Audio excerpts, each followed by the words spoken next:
¿Dónde y cuándo se originó la civilización? Los expertos han elaborado muchas teorías, pero a veces las evidencias contradicen por completo todas las hipótesis.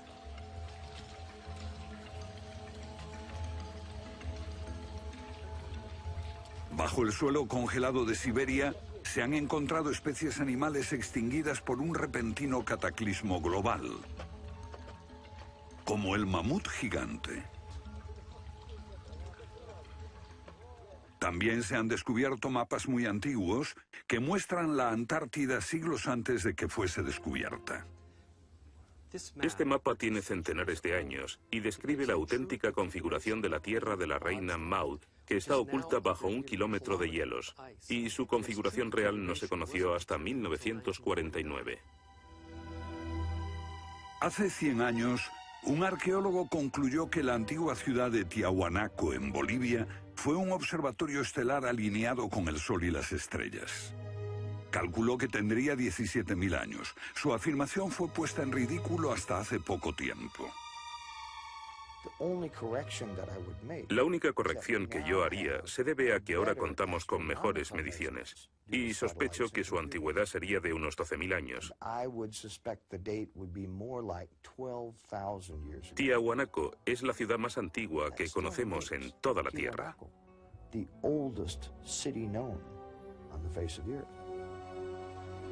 Los geólogos han descubierto que la gran esfinge de Gizeh en Egipto ha resistido siglos de lluvias incesantes, pero estas lluvias solo pueden haber tenido lugar miles de años antes de los faraones. ¿Fue construida la esfinge antes de los comienzos de la civilización?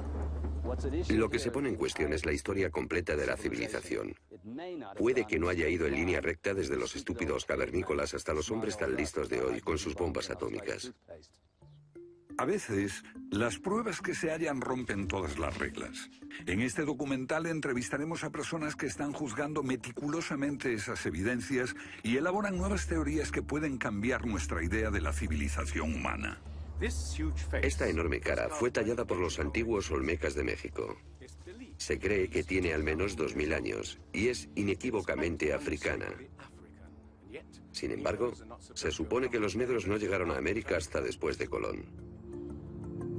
En su libro De la Atlántida a la Esfinge, el escritor Colin Wilson recoge indicios de lo que él y otros creen que son los rastros de una avanzada cultura anterior al comienzo de la historia.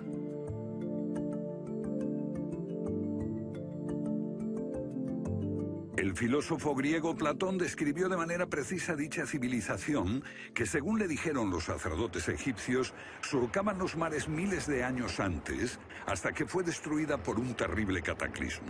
Platón la llamó Atlántida.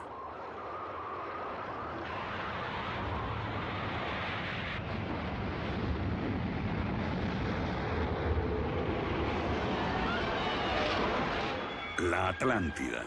Un terrible cataclismo. Sabemos de una catástrofe así por otro mito, el diluvio bíblico, Noé y su arca, un mito igualmente despreciado por los científicos.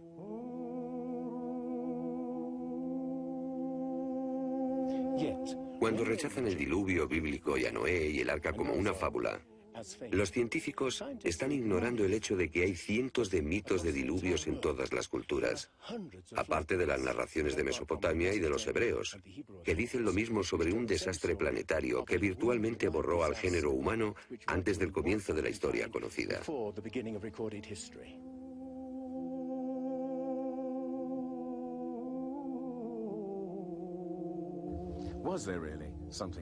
¿Hubo realmente algo parecido a un diluvio? Y si así fue, ¿existió una civilización anterior a todas las otras? Digo una civilización, y no la Atlántida. Porque en cuanto se menciona la Atlántida, el científico exclama, «Oh, no», y deja de escucharnos. ¿Pero es neutral la ciencia?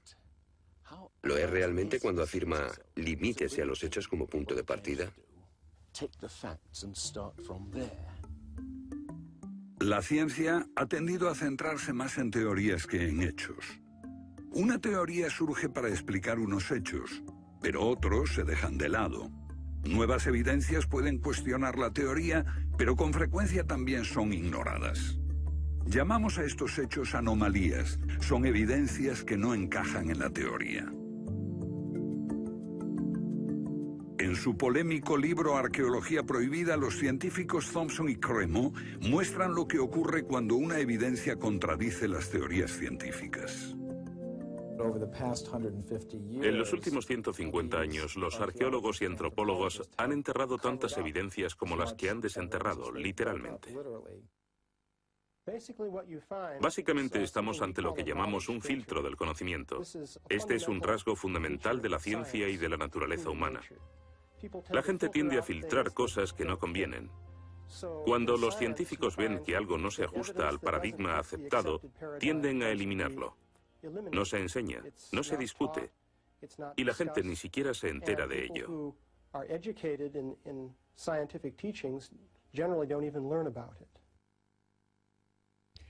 Lo que estamos diciendo, por ejemplo, sucedió en Iatitlan, México, en 1996. Cuando la arqueóloga Janestine McIntyre amenazó con echar abajo la teoría convencional de que el ser humano es relativamente nuevo en la Tierra, que llegó a Siberia hace unos 30.000 años y en América hace unos 20.000 años. En México, la arqueóloga Stine McIntyre descubrió herramientas de piedra y huesos humanos y los sometió a una batería de pruebas científicas. En 1966 pensamos que era un yacimiento antiguo y creímos que tendría unos 20.000 años. En aquella época se pensó que era demasiado tiempo. Cuando lo datamos mediante una batería de métodos supimos que tenía 250.000 años. Sinceramente yo me hubiera sentido feliz con los 250.000 años. Fui ingenuo y pensé, bien, voy a dejar de pensar en las fechas. Tenemos la información. Hemos conseguido los hechos. Tomemos estos hechos y partamos de ahí. No me di cuenta de que arruinaría mi carrera por completo. Todas sus oportunidades profesionales se frustraron. El yacimiento fue cerrado. Los permisos para investigar denegados sistemáticamente. No obstante, más de 30 años después, unos arqueólogos descubrieron en Siberia vestigios de seres humanos de 300.000 años de antigüedad. Una fecha que de repente hizo que la datación de Jan McIntyre no pareciese tan improbable después de todo. No es necesariamente una conspiración deliberada. No decimos que se trate de personas reunidas en una habitación y diciendo, vamos a engañar a la gente. Es algo que ocurre automáticamente en la comunidad científica. Cuando una evidencia difiere de la teoría predominante, no se habla de ella, no se da información. Y eso significa que la ciencia deja de progresar de la forma en que uno desearía.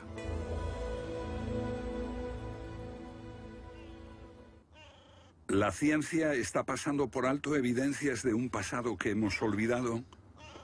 ¿Pueden ser ciertos los mitos que nos hablan de la existencia en este planeta de civilizaciones que desaparecieron miles de años antes de que comenzase la historia registrada?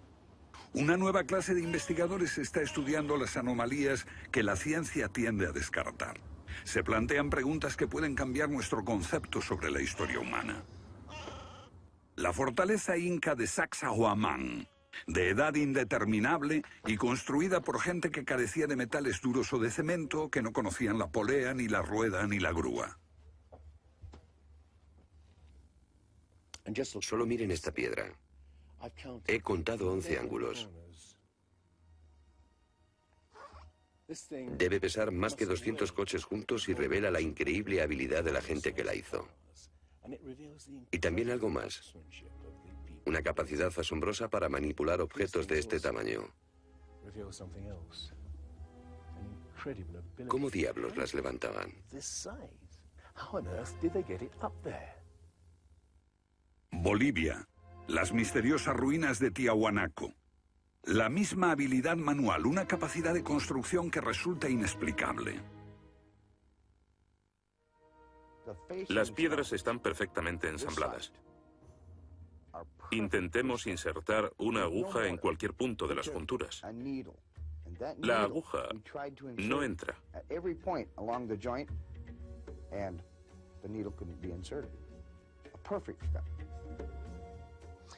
Cuando los conquistadores españoles le preguntaron a los incas si ellos habían construido Tiahuanaco, respondieron, no, no la construimos. se hizo miles de años antes de que viviéramos nosotros. La evidencia muestra que fue erigida por una civilización avanzada. Un descubrimiento casual nos lo revela. Los bloques de construcción de Tiahuanaco no están pegados con cemento. El que separa estas piedras descubre el inesperado brillo metálico que las mantiene unidas.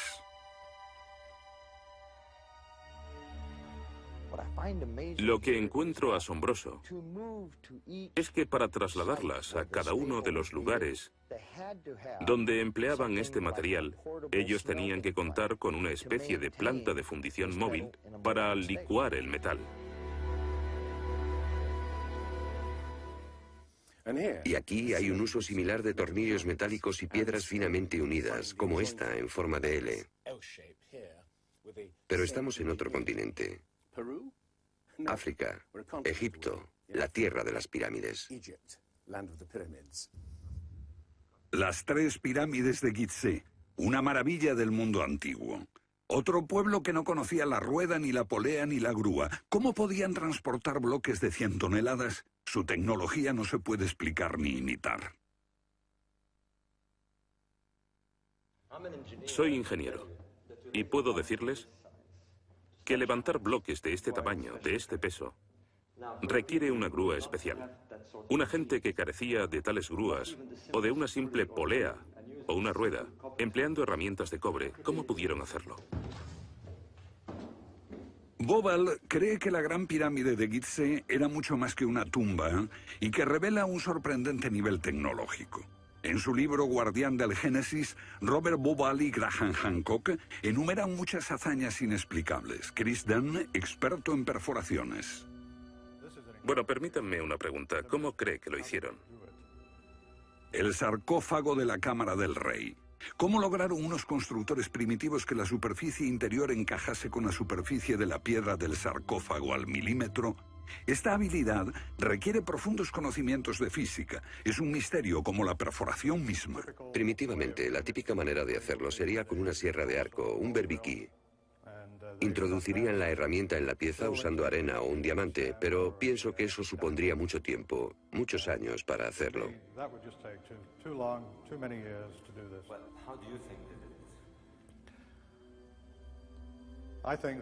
Creo que debieron haber usado herramientas más potentes.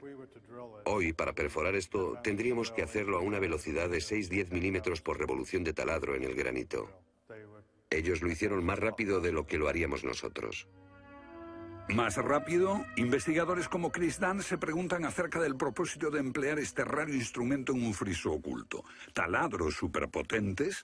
Esto parece una conclusión precipitada. Los indicios de un taladro de alta velocidad se erigen en otro misterio sin resolver. Ahora miren esto. La increíble precisión de la mano de obra. La total suavidad de las paredes en esta supuesta tumba para bueyes sagrados. Y que implica un alto nivel de destreza. Por supuesto, eso podría explicarse en términos de cientos de obreros puliéndolas durante 10 años seguidos. Pero, ¿si hablamos del misterio de los vasos egipcios? No como este vaso de arcilla que acabo de comprar, sino vasos hechos de alabastro, basalto e incluso diorita, que es la piedra más dura de todas.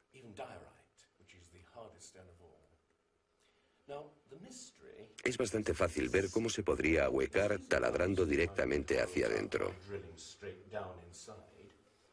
Pero, ¿qué pasa con los ángulos? La tecnología moderna es incapaz de hacerlo. Sin embargo, los antiguos egipcios moldeaban miles de piezas. Algunas de ellas 2000 años antes de la civilización que se supone surgió aquí. ¿Cómo? Otro misterio sin explicar. Inexplicable. ¿Cómo pudieron los constructores alinear sus gigantescas pirámides con los puntos cardinales tan impecablemente? En perfecta dirección este-oeste y norte-sur, con una exactitud no igualada por los modernos constructores. La Gran Pirámide parece ser un modelo matemático del hemisferio norte e incorpora el trascendental valor de pi, las veces que cabe el diámetro de un círculo en su circunferencia.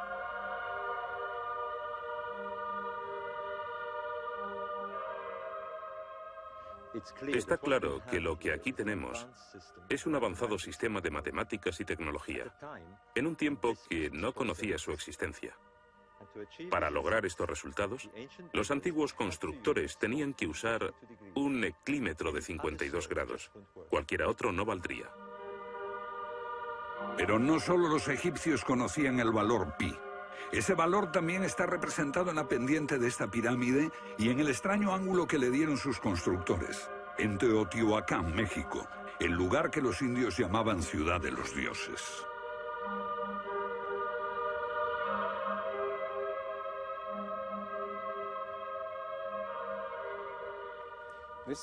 En su época, esta ciudad fue más grande que la Roma imperial. Lo que pueden ver es una serie de estanques que llenaban de agua, cuya superficie lisa reflejaba los cielos y cuyas ondas podrían servir como anuncio de terremotos. Estos templos, en el lado opuesto, se cree que representan cuerpos celestiales. Una cosa está clara: todo el lugar parece tener una especie de obsesión con la astronomía y la eternidad. En los equinoccios, el 21 de marzo y el 21 de septiembre, estas pirámides proyectan sombras gigantes, lo que las convierte en un perfecto reloj para la medición del tiempo. Como si proviniesen de una fuente común, las antiguas civilizaciones de todo el mundo exhiben un sofisticado conocimiento de los cielos que todavía nadie ha explicado. Fascinación por el sol, las estrellas. El lento e inexorable movimiento de la Tierra determina que las constelaciones parezcan viajar por los cielos nocturnos y por las épocas.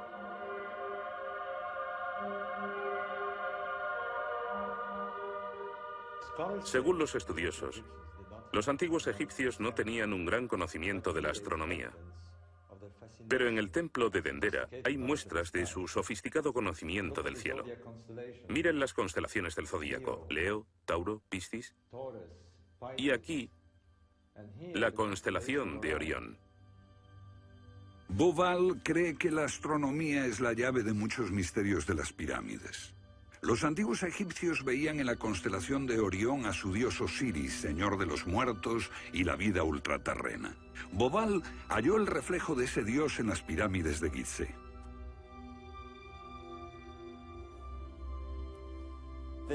Esto es realmente un misterio. Pequeños canales de ventilación orientados hacia arriba. Para los egiptólogos no eran más que canales de ventilación, pero los astrónomos piensan distinto. Para el antiguo Egipto esto fue Rostau, la entrada al reino subterráneo, el reino del dios Osiris u Orión. Para los antiguos egipcios, Orión era Osiris, el gran dios de la resurrección. Esto es una reconstrucción del cielo en el año 2500 a.C., y fue sorprendente descubrirlo. Los canales apuntan a Orión y a la estrella Sirio, que era Isis, la esposa de Osiris. En textos antiguos, Bauval descubrió que deben de haberle servido una ceremonia secreta para la resurrección de los faraones muertos, que renacían como estrellas en la constelación de Orión. Uno de esos textos dice: «Oh rey, permite que atraviese el serpenteante canal, la Vía Láctea, hasta el punto donde está Orión». Bauval cree que Osiris tenía tal importancia que los constructores emplazaron las 3 pirámides de Gizeh para que fueran un reflejo terrestre de las 3 estrellas del cinturón de Orión. Esa correlación fue solo el comienzo. Bauval descubrió que los antiguos habían dado nombre de estrellas a otras 2 pirámides próximas. Esto le hizo entrever un plan más amplio y quedó perplejo. La constelación de Orión, el dios Osiris, estaba en el cielo y en la tierra.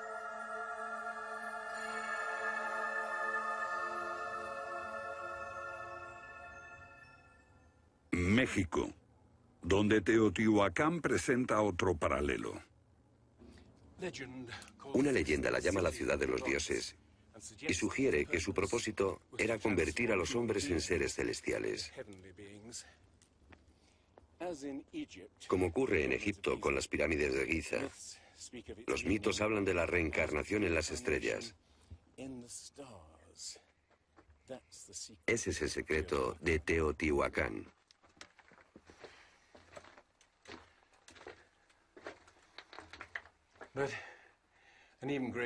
Pero esta pirámide presenta otro enigma mayor. Cuando se excavó por primera vez en 1906, se halló una enorme capa de mica. Ahora sabemos que la mica se usa como aislamiento eléctrico. No tenemos idea de para qué la utilizaban ellos. Lo que resulta aún más extraño es que la mica procede de Brasil. Imaginemos el problema de trasladar toda esta mica a más de 2.000 kilómetros de distancia. ¿Cómo? ¿Con qué finalidad? No tenemos ni idea. Tiahuanaco, Bolivia. Otra cultura perdida revela la misma fascinación por el sol y las estrellas. Hace 100 años, el arqueólogo boliviano Poznański observó que en el primer día de primavera el sol salía exactamente por el centro del templo. Fue el inicio de un gran descubrimiento. Poznański descubrió que este templo era un observatorio, un gran reloj para medir la progresión del sol. Y podemos utilizar ese alineamiento astronómico para datar el lugar. Durante el año el sol sale cada día por un punto diferente del horizonte. El primer día de primavera un observador vería salir el sol exactamente en el centro. Estudiando el esquema de Poznański, dedujimos que en los primeros días de invierno o de verano el sol saldría por encima de las piedras angulares. Pero no fue así. Los arqueólogos actuales dicen que los constructores cometieron un error de cálculo.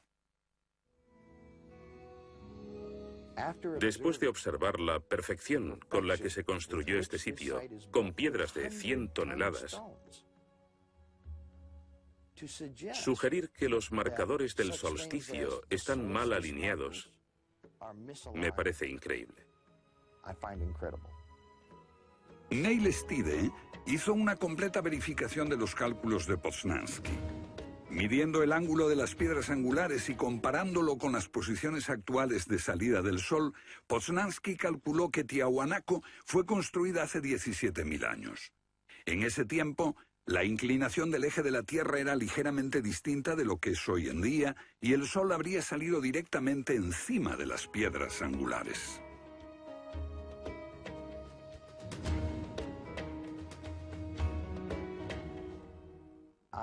Yo sospecho que la fecha sería más bien de 12.000 años. Pero eso haría que todos nos cuestionásemos completamente los orígenes de la civilización. Una civilización perdida en el tiempo dejó sus huellas en varios lugares del mundo. Los sacerdotes egipcios dijeron al filósofo griego Platón que una civilización así habría existido hace 12.000 años. Pero según la ciencia, el ser humano abandonó la prehistoria hace solo 5.000 años. En Egipto, el investigador John West descubrió que la esfinge de Gizeh no resultó alterada por el clima de la misma forma que las construcciones del entorno, erosionadas por la arena y los vientos del desierto. En vez de un desgaste horizontal, la esfinge tiene marcas de erosión redondeadas y onduladas. No se necesita ser geólogo para mirar y ver lo que se debe al tipo de clima. Solo el agua cayendo copiosamente sobre las paredes del recinto pudo producir esos contornos redondeados.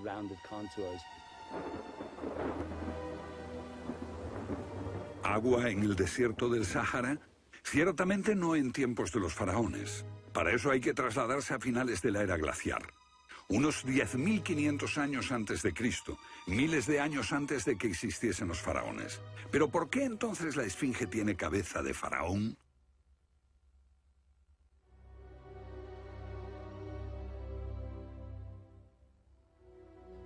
La cabeza es desproporcionadamente pequeña. Desde el aire se ve que el cuerpo de la esfinge es largo y aplanado, y la cabeza casi se parece a la de un alfiler. Para nosotros, esto indica que ha sido tallada más de una vez. En otras palabras, la cabeza se rehizo en algún momento de su larga historia. John West cree que la esfinge era originalmente un enorme león que un desconocido grupo de escultores modeló en la roca antes del 10.500 a.C. Se comenzó a erosionar cuando el final de la era glaciar alteró el clima y causó lluvias que cayeron durante siglos. Solo miles de años después un faraón habría tallado la cabeza con su propia imagen. ¿Tiene la esfinge más del doble de la antigüedad que creíamos? La teoría fue ridiculizada por los egiptólogos, pero los geólogos les respondieron que los hechos estaban allí. Más extraño aún, según Robert Bauval, la evidencia astronómica sugiere que las pirámides de Gizeh parecen revelar esa increíble antigüedad. La disposición de Gizeh coincidía misteriosamente con la posición de Orión en el año 10.500 a.C., cuando la esfinge miraba hacia Leo, su propia imagen en los cielos. La puesta de Orión en esa fecha distante se correspondía exactamente con las tres pequeñas pirámides, y existen muchos otros hechos difíciles de entender.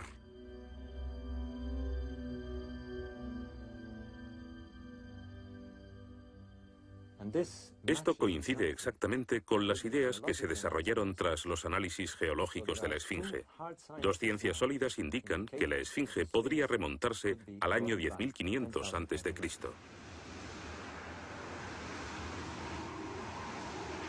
Egipto sufrió unos cambios muy dramáticos a finales del período glaciar, especialmente en torno al 10.500 a.C., cuando unas impresionantes inundaciones cubrieron el terreno de aluvión y acabaron con el valle del Nilo y con el delta en general.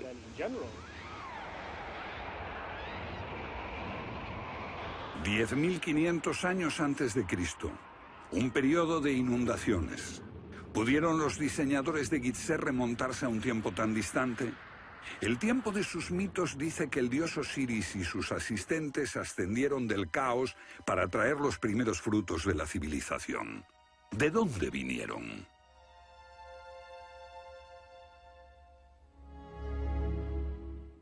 Un dios muy parecido fue el señor de la antigua Tiahuanaco en Bolivia.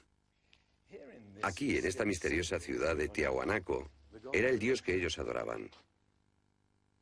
Alto, con barba, descrito como blanco, Viracocha llegó en tiempos de caos y destrucción, atravesando los mares para llevar a la raza humana una especie de renovación.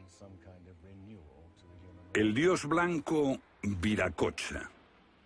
En México conocido como Quetzalcóatl, que llegó con otros para traer los primeros frutos del conocimiento. Su símbolo está por todo Teotihuacán.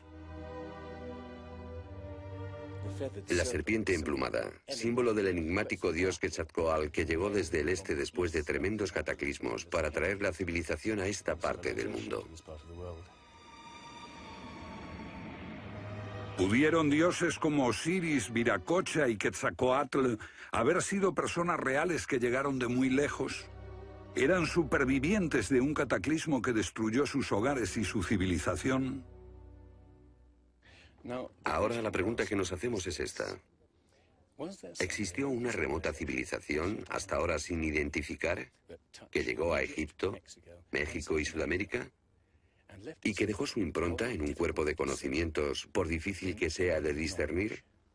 Tomados por separado, acepto que los datos aislados revelan poco, pero consideremos juntos todos esos elementos comunes. Ambos lugares tienen enormes pirámides, alineadas exactamente con los puntos cardinales, e incorporan avanzados conocimientos matemáticos. Ambas culturas demostraban un asombroso conocimiento de astronomía, expresado en los grandes monumentos sagrados que erigieron. Aunque no conocían ni la polea ni la rueda, ambas pudieron hacer construcciones con enormes piedras finalmente ensambladas en un estilo único, con ángulos en forma de L y tornillos de metal. Y ambas utilizaron el proceso de la momificación para preservar y honrar a sus muertos. Aquí se halló una nueva y asombrosa pista cuando la doctora Balabanova, de la Universidad Alemana de Ulm, descubrió que muchas momias de Egipto contenían cocaína y nicotina, naturales de Sudamérica. Tengo una cantidad de cartas insultantes. Dicen que todo esto no tenía sentido, que yo fantaseaba, que era imposible porque estaba comprobado que antes de Colón esas plantas no existían en ninguna parte del mundo, excepto en América. Pero su investigación se repitió con cientos de momias y no quedó lugar a dudas. En un pasado remoto, unos navegantes atravesaron el mar e influyeron en las culturas a ambos lados del Atlántico. La idea está sugerida incluso por lo que no está allí. México, la antigua cultura de los mayas. Los sacerdotes mayas tenían tablas para predecir los eclipses de sol y de luna. Pero hay algo muy extraño. No conocieron nunca el simple principio de la rueda. Podían visualizar la eternidad pensando en millones de años, pero jamás aprendieron a pesar un saco de grano. Esta compleja civilización murió finalmente porque no supo desarrollar métodos de agricultura para alimentarse. Lo que estoy sugiriendo es... ¿puede que ellos heredaran una parte específica de su conocimiento de una civilización anterior, mucho más sabia? Un contacto. A veces la evidencia está ahí para que la veamos todos. Los antiguos olmecas en México pusieron a sus soberanos caras africanas. ¿Qué les parece esta? Tallada por esos mismos olmecas. Es genéticamente imposible que un indio tenga barba, pero aquí está la cara de un blanco caucasiano, esculpida 2000 años antes de que los españoles llegaran al Nuevo Mundo.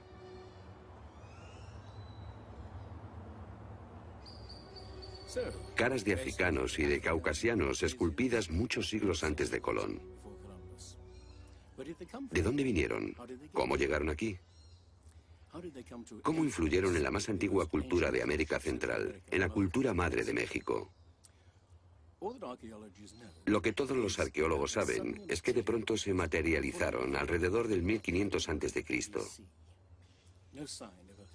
Esta gente, cuya expresión característica era la de esculpir enormes caras de piedra, cabezas de caucasianos y africanos que parecen haber salido, no se sabe de dónde.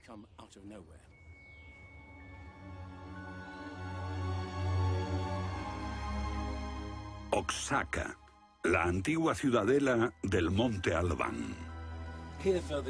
Aquí, en el sur de México, está el último testimonio de esos misteriosos hombres. Porque estas figuras esculpidas en piedra parecen corresponder a muertos en combate. Desnudas, desamparadas, la mayoría castradas. Este puede reflejar el momento en que estos hombres desaparecieron de la historia.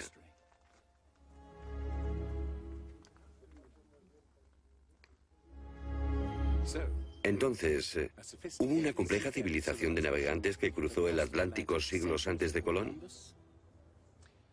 Pero tenemos otra evidencia. Estos son viejos mapas que sugieren que los antiguos marinos tenían un conocimiento de la Tierra que nunca se ha explicado. Un puzzle para los científicos de este siglo. En 1513 el almirante turco Piri Reis cartografió parte del mundo que nadie había visto hasta entonces. Colón solo exploró la zona del Caribe. No bajó a esta zona de Sudamérica, hasta la Antártida. No estuvo nunca por esa zona. Pero estos mapas muestran todos estos detalles con gran precisión, antes de que cualquier explorador europeo llegase a esas regiones. Este mapa, de muchos siglos, describe la configuración real de la tierra de la reina Maud, que ahora está sepultada bajo 1 kilómetro de hielo. Y su forma precisa no se determinó hasta 1949. Inexplicable. Los cartógrafos han meditado mucho sobre la extraña proyección cartográfica utilizada en el mapa. Hallaron un parecido con el que utiliza un moderno submarino nuclear que hace mediciones del mundo mientras se aleja de un punto de referencia. En este caso, el centro está en Egipto. ¿Es ese el hogar de los antiguos cartógrafos? El mapa muestra exactamente esta parte del mundo, pero hay más. Para mí el aspecto más significativo del mapa de Piri Reis es que describe exactamente la longitud. Algo que los europeos no fueron capaces de hacer hasta el siglo XVIII. La longitud. Esa historia comenzó en estas playas en 1707, cuando la flota inglesa navegaba por el Mediterráneo hacia Inglaterra. En aquellos días era bastante fácil determinar a qué distancia estaba el norte o el sur, midiendo el ángulo que el Sol y las estrellas formaban con la superficie de la Tierra. Pero no había técnicas para determinar lo lejos que estaba el este o el oeste. ¿Longitud?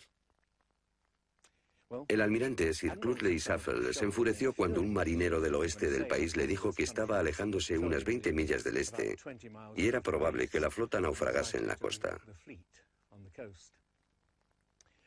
Cuando sus oficiales le dijeron que el rumbo era correcto, mandó ahorcar al marinero por insubordinación. En sus últimos momentos debió haber deseado no haberlo hecho. Los barcos se habían hundido antes por millares. Pero entonces la pérdida de una flota entera promovió la búsqueda de un reloj preciso para calcular la longitud. Tuvieron que pasar 2 generaciones antes de que finalmente se consiguiese. No obstante, el mapa de Piri Reis ya mostraba un conocimiento de la longitud al menos 250 años antes. En el mapa de Piri Reis se menciona el hecho de que se trate de una recopilación de muchas otras cartografías. Son copias de copias de copias. La mayoría de quienes los han estudiado creen que esos mapas proceden de los tiempos de Alejandro Magno, pero son incluso mucho más antiguos. Mapas del mundo confeccionados antes de que supiésemos navegar por los océanos. Técnicas de construcción inexplicables, un complejo conocimiento de las matemáticas y la astronomía. Si existió una tecnología tan avanzada capaz de dar sus conocimientos a los constructores de la Esfinge y a los pueblos de los Andes y México, ¿qué pasó con ella?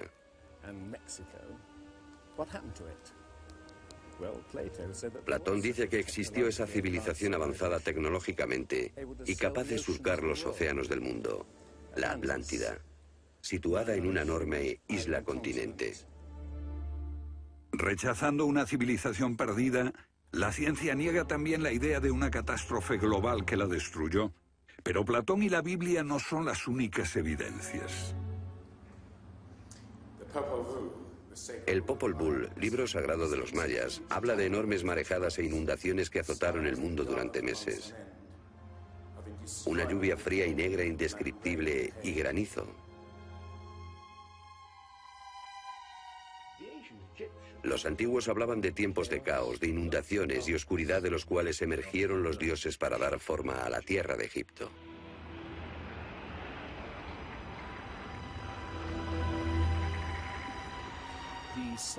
El disco solar de los aztecas se refiere a 4 ciclos de destrucción: por inundaciones, por fuego, por viento y por sangre y guerra. Y prevé el fin del mundo por un enorme cataclismo surgido de las entrañas de la tierra.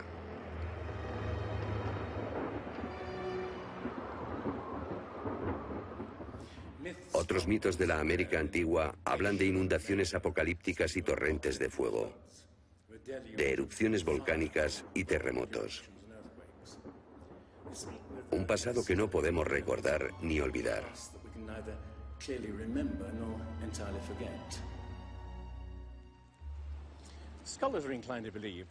Los especialistas tienden a creer que el diluvio es una fantasía de los viejos poetas. Pero supongamos que los expertos se equivocan. Supongamos que una serie de terribles catástrofes naturales redujeron a nuestros ancestros a pequeños grupos que vivieron apartados y se esparcieron por todo el mundo. Lo que buscamos es una época que coincida perfectamente con los mitos, igual que el zapato encaja en el pie de Cenicienta. Una pista. La fosa de Alquitrán en La Brea, California. Una inmensa sepultura de millones de animales que hoy se ha convertido en atracción turística. Bajo la superficie está el campo de petróleo del lago Salado. El asfalto brota por las grietas y fisuras como un papel cazamoscas y atrapa a los animales. Y encontramos aquí una increíble colección de especies atrapadas en los últimos 40.000 años.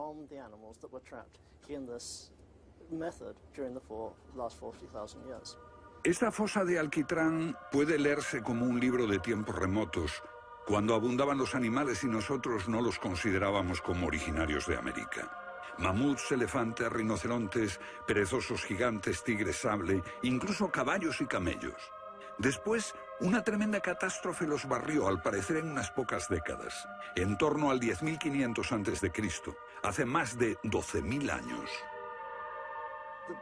Todos los grandes animales, cualquier animal más grande que un coyote, se extinguieron en pocas décadas. Sí, fue sin duda una gran catástrofe.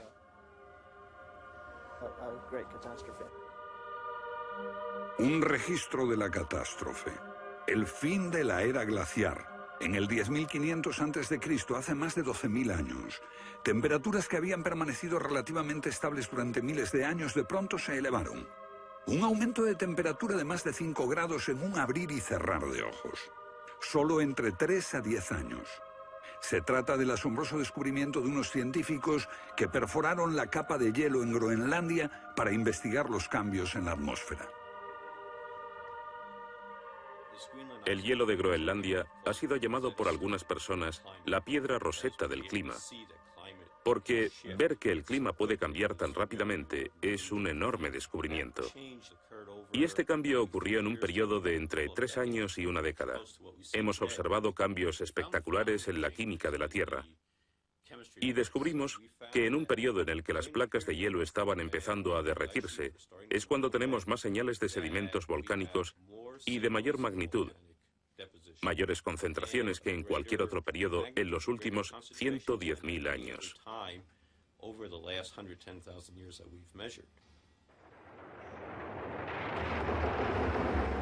Un surgimiento de volcanes nunca visto, acompañado por desórdenes atmosféricos y gigantescas inundaciones.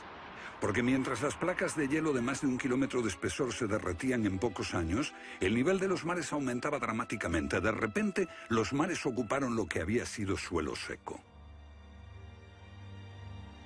Se podía caminar desde Gran Bretaña a Escandinavia antes de que una revolución climática diese forma al Mar del Norte. Fue un periodo en que las grandes inundaciones cubrieron las llanuras de América del Norte, y por eso es que se encuentran esqueletos de ballenas en Michigan. Un tiempo de cataclismos a finales de la era glaciar, que puede coincidir con los mitos. Solo en el Nuevo Mundo se extinguieron alrededor de 70 especies de grandes animales. Mamuts, perezosos gigantes, camellos, caballos. Permítanme ponerlo en perspectiva. En los anteriores 200.000 años se había extinguido menos de 1/3 de esa cantidad. Y este modelo extraordinario de extinción se repitió en Europa y Asia. En las capas subterráneas de hielo de Siberia y Alaska se descubrió una masa enmarañada de huesos de millones de animales que perecieron en un cataclismo. El mamut gigante no murió a manos de los cazadores. Desapareció por una catástrofe natural. A finales del siglo XIX, unos cazadores encontraron por casualidad el cuerpo de un enorme animal congelado. Después de ser desenterrado y transportado, se encontró que en el estómago tenía plantas pertenecientes a un clima templado y aún sin digerir. El animal se había congelado de una forma muy rápida, como no es capaz de hacerlo ningún congelador moderno. Lo cierto es que hace unos 12.000 o 13.000 años un frío inmenso azotó Siberia. El enigma de los mamuts congelados en un instante ha dado pie a extrañas anécdotas. Algunas ciertas y otras no. Lo que es auténtico es un informe del barón Wrangel, un naturalista del siglo XIX que descubrió la isla Byrd al norte de Siberia, donde la arena quedó literalmente mezclada con bancos de huesos y colmillos de mamut y otros animales que habían desaparecido en alguna catástrofe. Esas extinciones masivas, esa imponente actividad volcánica, ese veloz derretimiento del hielo, parecen sugerir que hubo un cambio climático brusco hace 12.000 años. Hay algún factor desconocido que no logramos descubrir.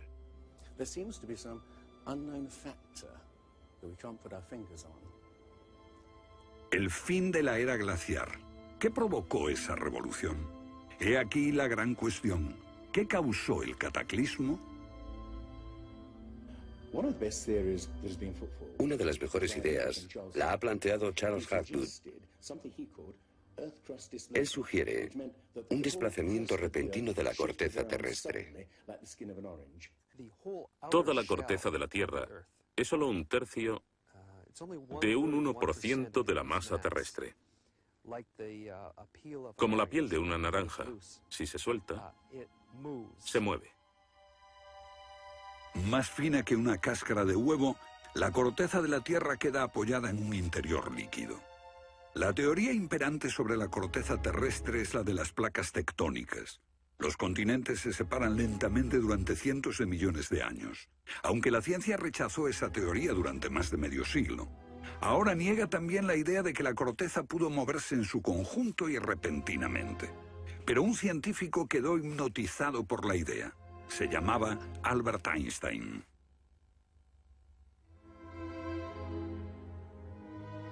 Esto es un resumen de lo que dijo. Cuando me encontré con el trabajo de Hapgood, quedé conmocionado.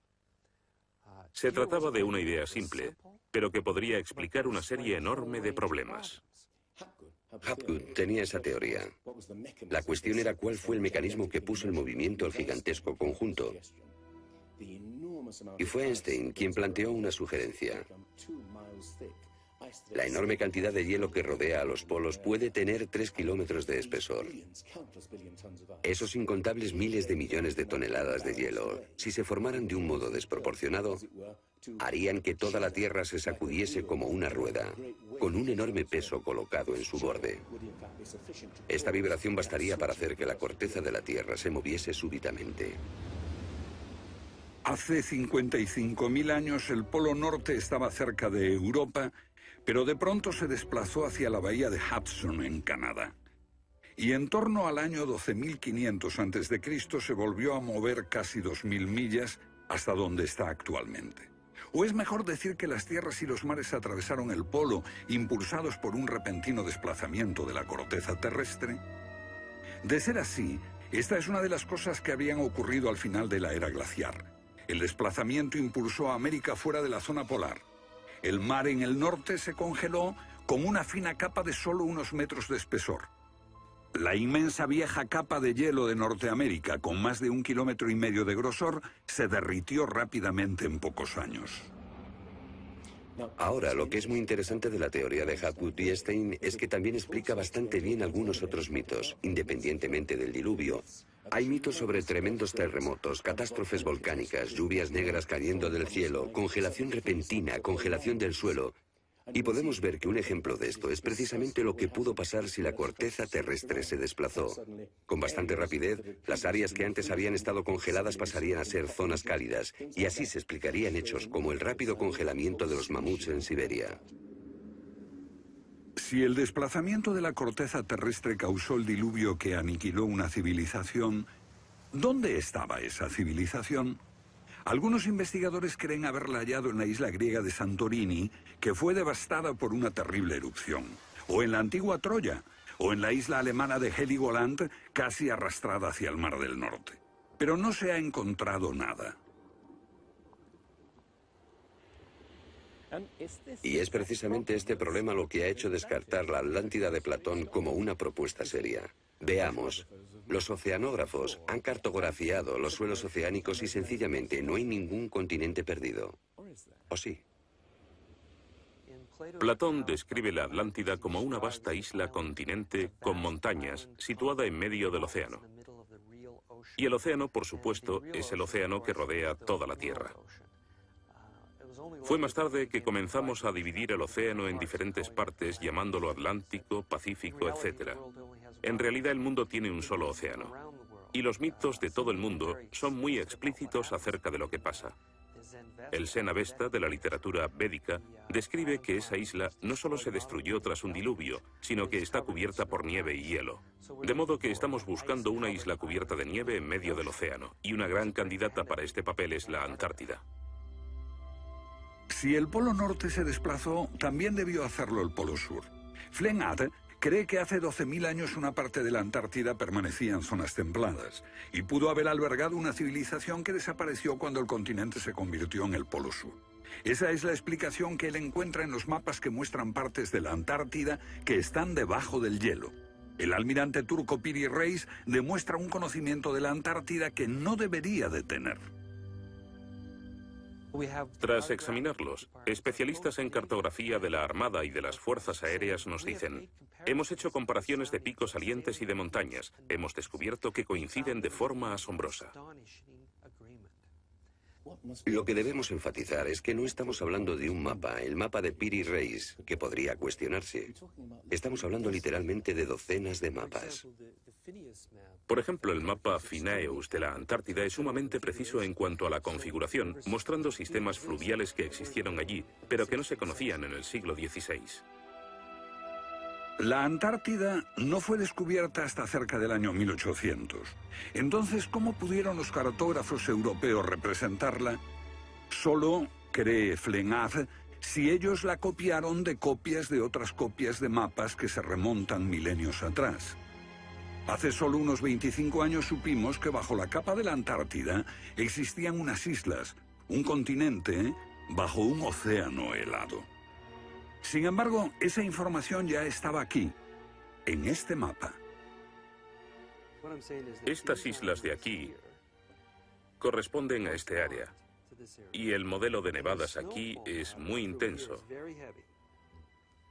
Nada aquí. Estas islas debajo de este punto se podrían haber unido entre ellas antes de unirse a la tierra firme. Así, lo que se describe aquí es algo que yo creo que verdaderamente ocurrió en torno al 8000 a.C. Puede que en el 6000 a.C. a lo sumo. No hay forma de saber cómo lo consiguieron, a menos que postulemos la existencia de una civilización con habilidades para la navegación y la confección de mapas que solo se reinventaron en nuestro tiempo.